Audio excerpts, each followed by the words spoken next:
Hey Bethany, just got done reviewing your second video. It was really great. Thanks for using an adult this time. Much better overall. Again, all me for not telling you, but really, you did a good job. I thought your nonverbals were great. You were attentive. You weren't overly focused on taking notes. Your posture was just fine. I liked that you did start out asking her if she had any questions about the review of the confidentiality statement and personal disclosure, because that's good. Sometimes something might come up in the past week, and I think it's good to review that.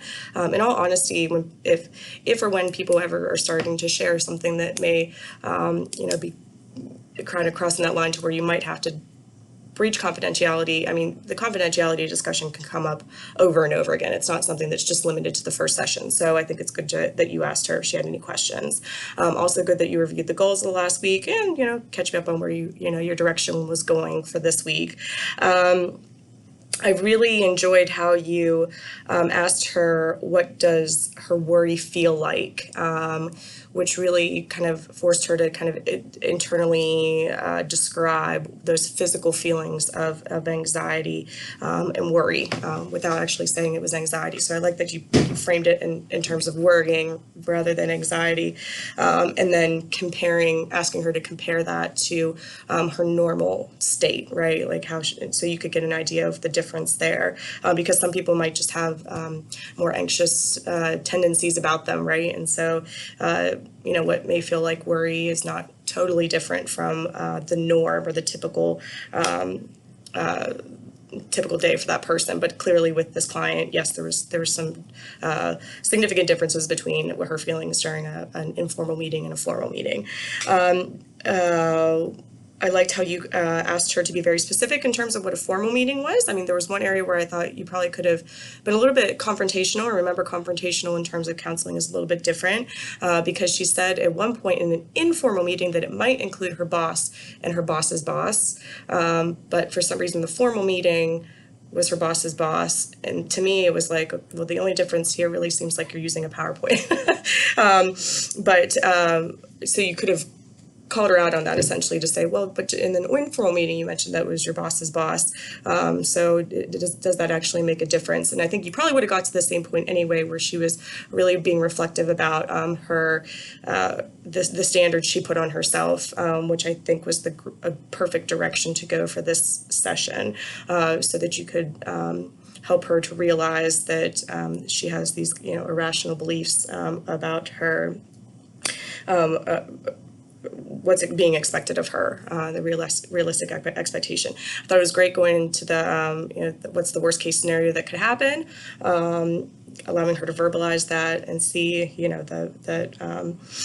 that it probably wasn't going to be a realistic scenario that would happen to her. And I think going and studying the goal and letting her know that next week that, you're going to be talking about specific techniques that can help her reduce that anxiety before doing formal presentations is good as well. So I think, from start to finish, really good job. I thought you did a good job using open-ended questions. I know that we can often be a little bit more self-critical in that realm. And I think you knew where your goal was going. Yes, we can get tripped up on what we're going to say in the moment.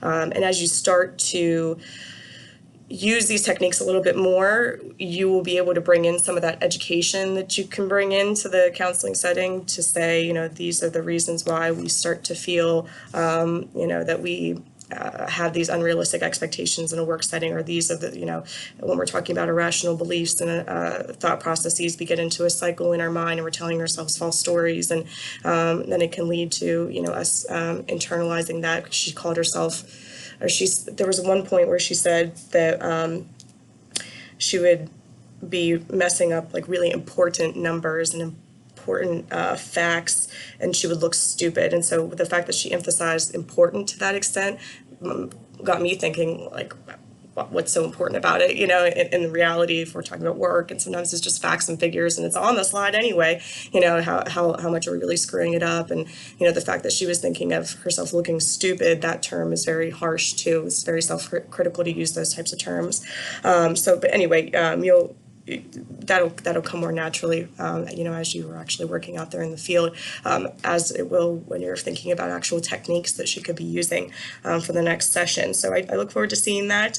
The only other thing that I would say, this is, I'm trying to say this in the right way. You're so happy and positive, and I love it. And you're very happy with your clients, and I love the demeanor, and I love the positivity. And I think that with this client, she got that from you. You just make sure not to laugh every time after somebody says something. I guess that's kind of what I'm trying to say. And I know this is role playing, and you want to keep the humor there, absolutely. But that could just be something to watch out for. I feel like it may be some way that like laughter and can be your safety net, to break the silence a little bit, and just remember that it's okay to be silent in those moments, even if it means that you're taking that second to reflect on what you're going to say next. So maybe that would be, that would be my, work on that one for the next video as well. Again, not that it's bad that you're positive and happy. It's not. It really isn't. And laughing, that's good. But just make sure that it's with the right client at the right time. So with that, I'm going to go and stick your grade in and get this uploaded to YouTube, and hopefully you can view it the first time and I don't put it on private settings again. So, all right, have a good day.